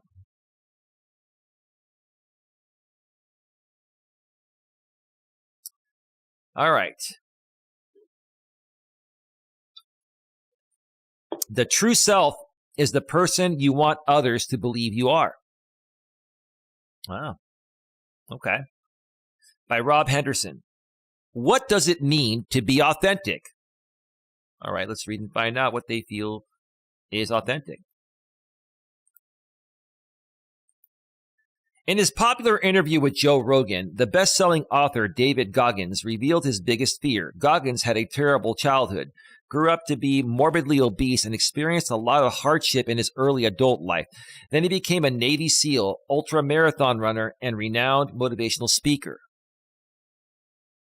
So I kind of went through, some of these things in a similar way. When I was younger, I didn't, love myself as much.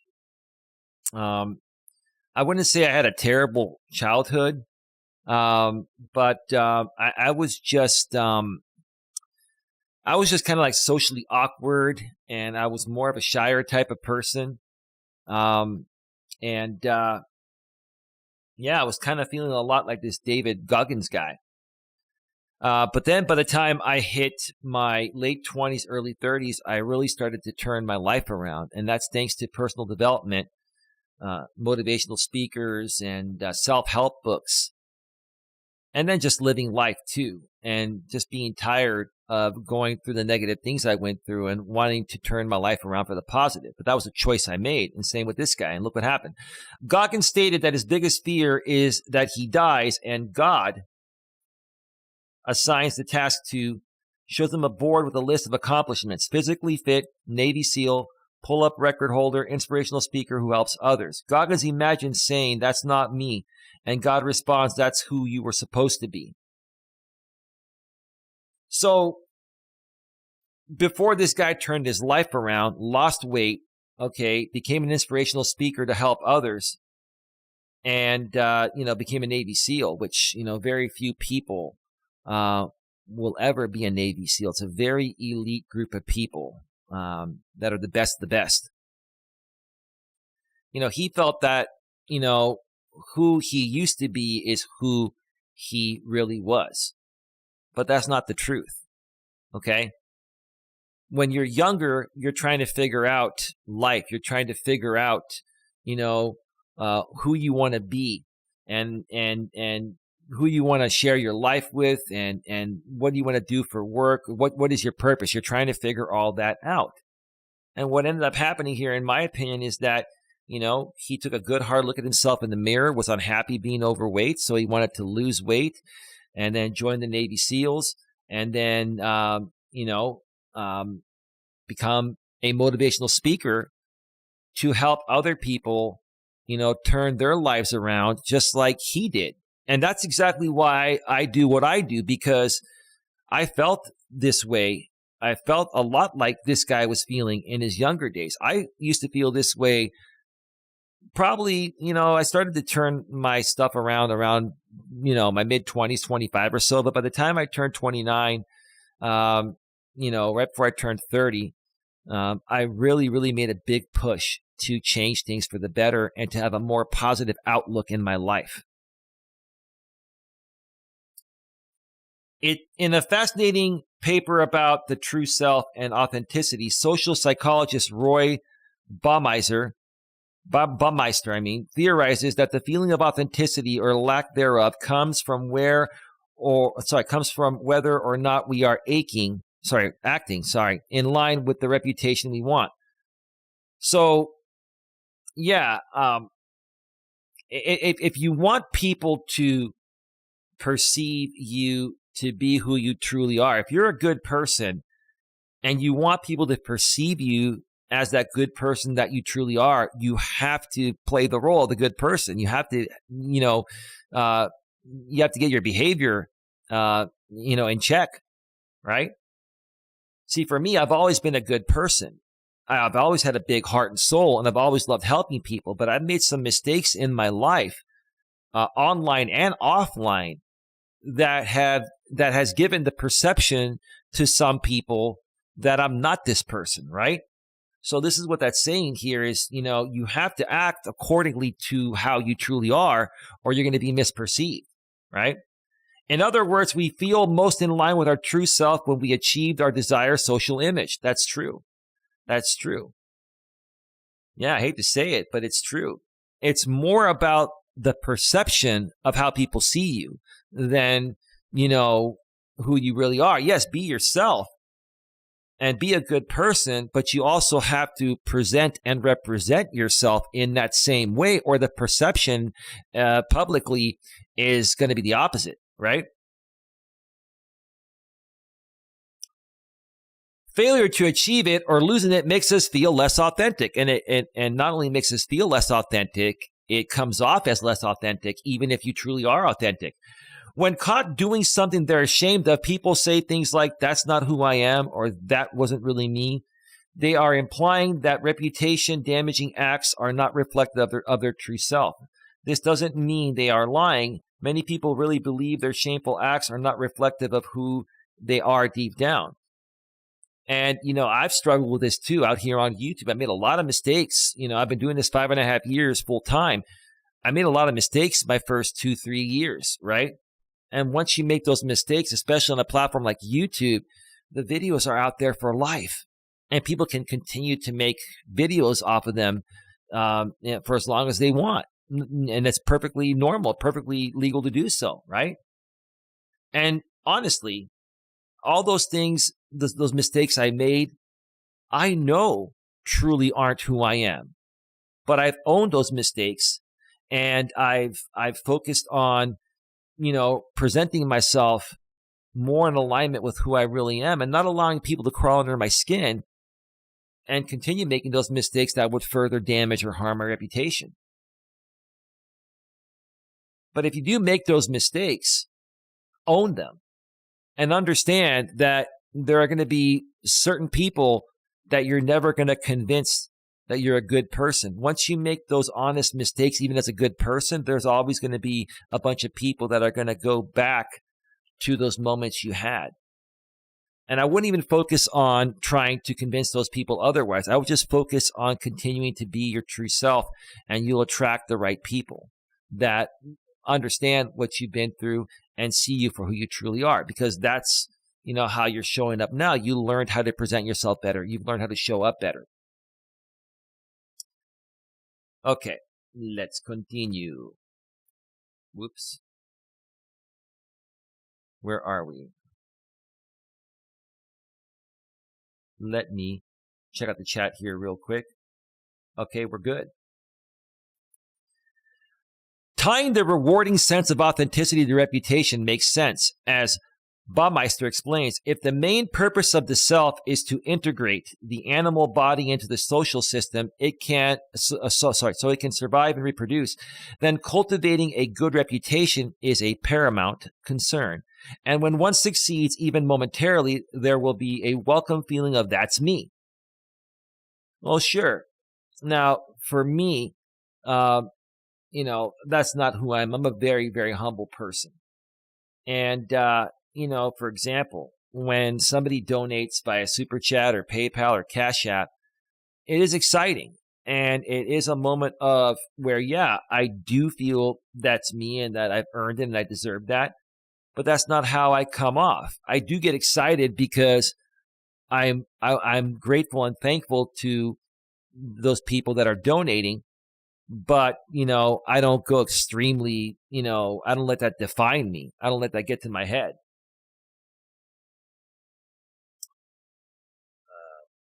Okay. Where did we leave off here? As evolutionary psychologist Jeffrey Miller has noted, behaviors do not arise just because they happen to feel good. Feeling good evolved to motivate the behavior, which likely has some evolutionary payoff. The good feeling is there to get us to do more of that beneficial behavior. Well, the way I like to look at it is this. When I feel good naturally. And I don't do it solely for the fact of it benefiting me in some way, shape, or form, even monetarily. I just feel good because I love life and I'm happy to be alive. And that's the way I feel people should look at it. Give me 1 second here.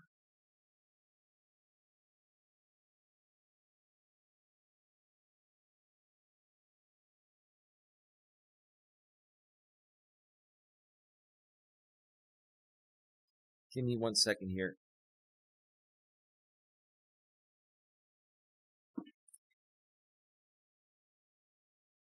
Just had to respond to a text real quick. Indeed, there is empirical evidence that people feel more authentic when they behave in an extroverted, agreeable, conscientious, emotionally stable, and intellectual manner. Put differently, people seem to feel more authentic when they are doing things society values. Intriguingly, okay, there we go. Intriguingly, wow, the words are really, really big here. Other research suggests that feelings of authenticity are sometimes higher when people go along with outside influences. In a study by Allison P. Lenton and colleagues, participants tended to report both a stronger sense of behaving authentically and greater acceptance of external influence when they were in social contexts, such as with friends, compared with when they were alone. I've noticed this trend happening.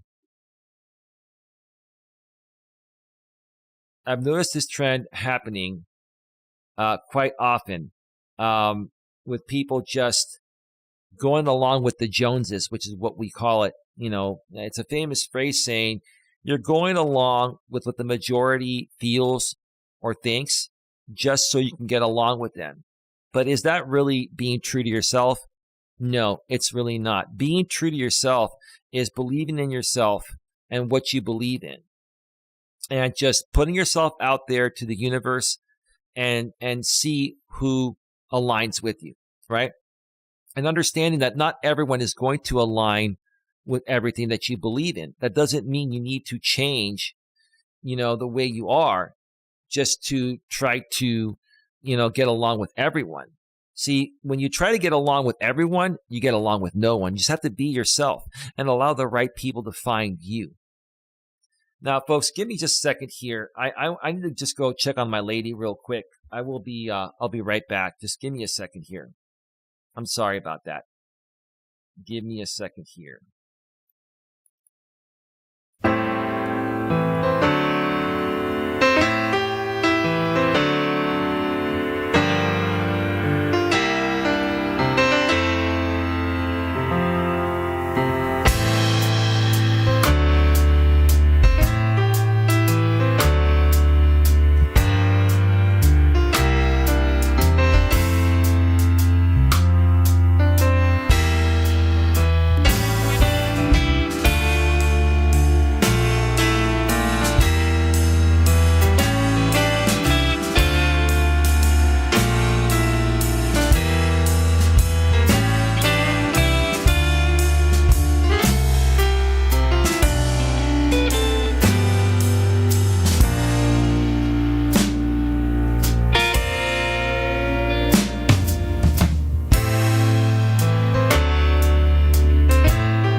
Folks, we are back.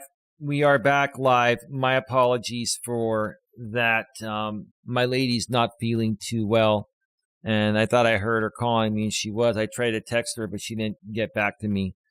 And so I'm going to be wrapping up this show very soon. I'm going to go ahead and finish this blog up, and I may come back later tonight for another, brief show.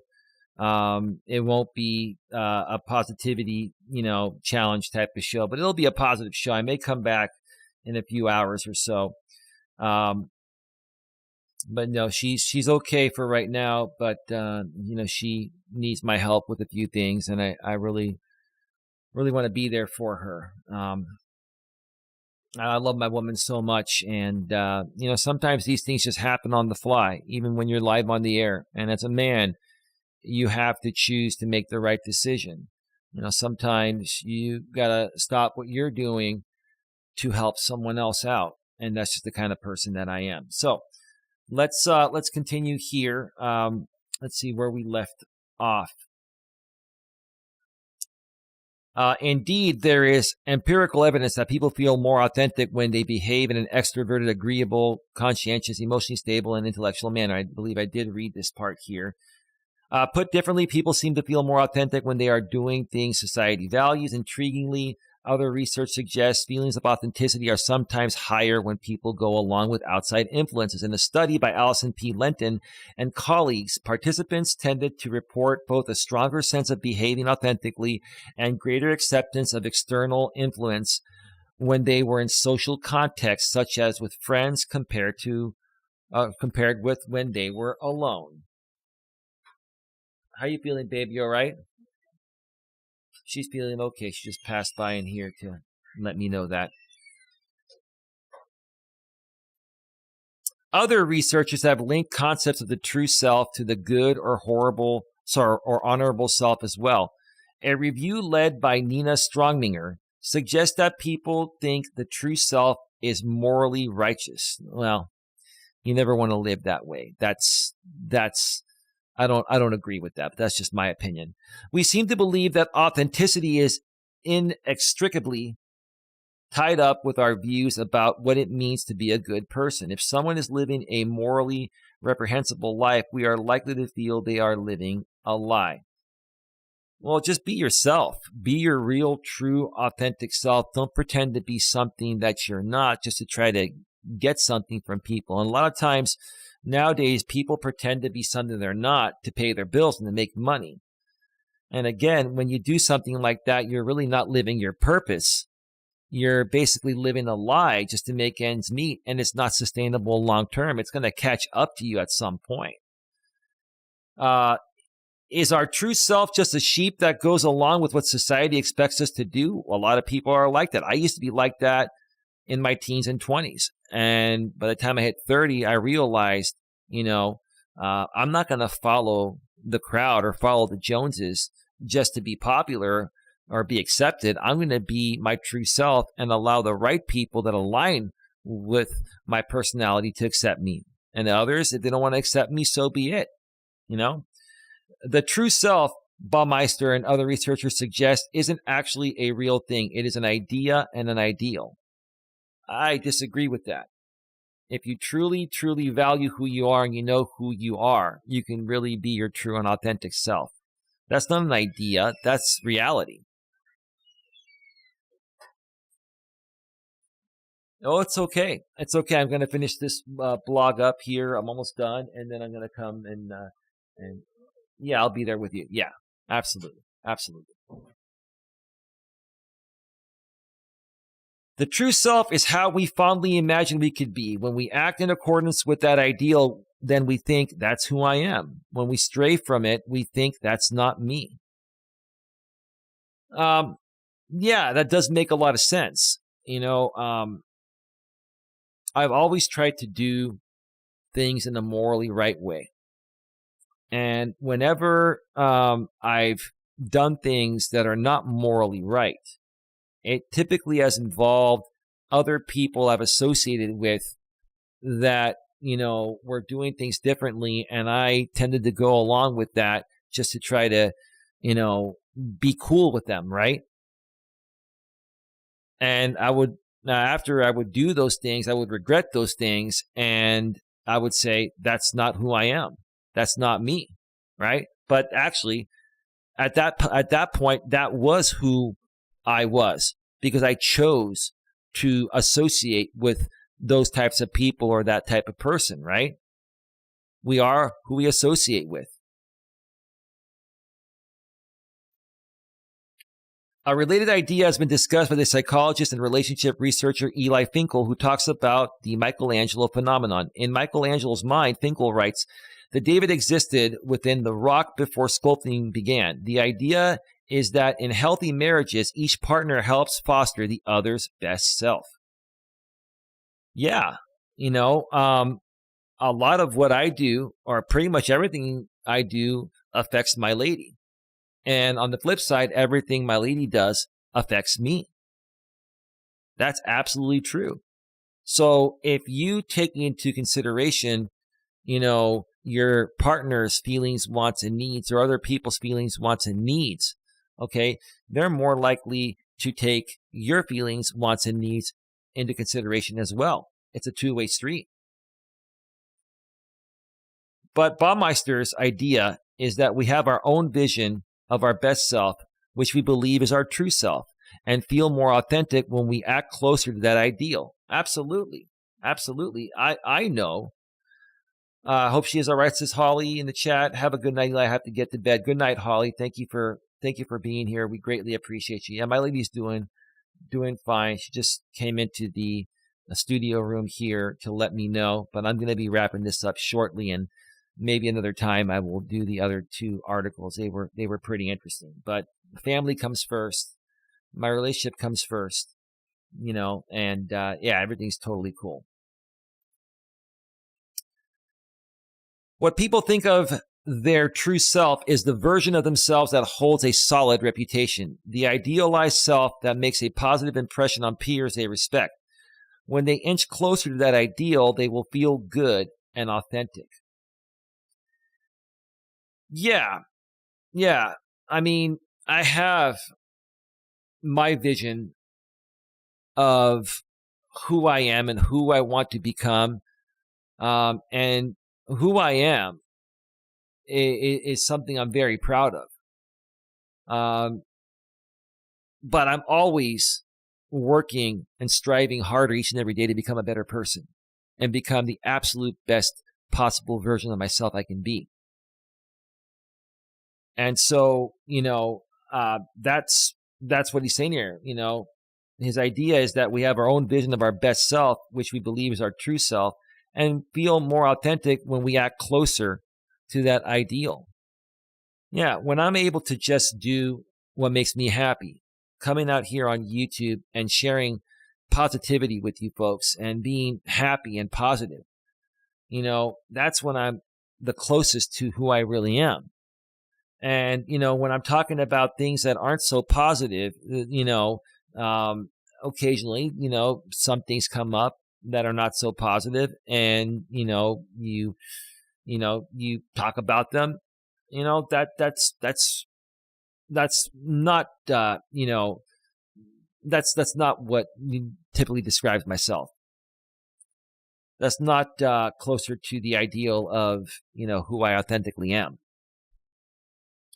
What people think of as their true self is the version of themselves that holds a solid reputation. Well, you should always strive to be the best you can be, right? But you have to understand that you're also going to make mistakes along the way, and nobody's perfect. The idealized self that makes a positive impression on peers they respect. Yeah, especially on social media, when you're running a business, any little mistake you make, it can and probably will be scrutinized. And you just have to learn to understand that. Understand, hey, no one's perfect, including you. And even when you make honest mistakes, they may be perceived as intentional mistakes or as what defines you. Okay? The only thing that defines who you are is yourself deep within and no one else. Understand that, and you'll be able to, continue moving forward in life in a positive way and become as successful as possible. You go the other way, and you're going to let people derail you. It's going to affect your success. When they inch closer to that ideal, they will feel good and authentic. Sure. How much more do we have here? I'm not going to go through the rest of this here because it's quite long, but I think you folks get the hint, and I need to wrap this up for now. I may be back later tonight. I got to check on my lady. She has not been feeling good. Let me switch back to full screen here real quick. And my lady, is going through menopause, and, she has hot flashes. That's what happens. And, she has, her sinus issues and other things that we're still, trying to work through. So when something like this happens occasionally, I'm her rock, I'm her man. I want to be there for her and help her through, whatever she's going through. And that's what a good man does.